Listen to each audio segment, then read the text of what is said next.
আসসালামু আলাইকুম এভরিওয়ান, সবাই কেমন আছেন? আলহামদুলিল্লাহ আমি ভালো আছি। তো আজকে আমি আপনাদেরকে দেখাচ্ছি অস্ট্রেলিয়ার ফুটপাতের রাস্তা দিয়ে সাইকেল চালাচ্ছি। তো এটা আসলে দেখেন কাউন্সিল বা পুলিশ আমাকে দেখলে ফাইন দিবে, কারণ এটা অ্যালাউ না।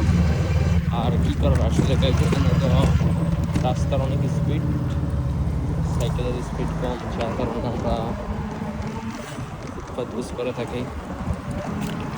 তো দুঃখের বিষয় হচ্ছে যে আজকে আমার সাইকেলে তেমন কোনো চার্জ নেই।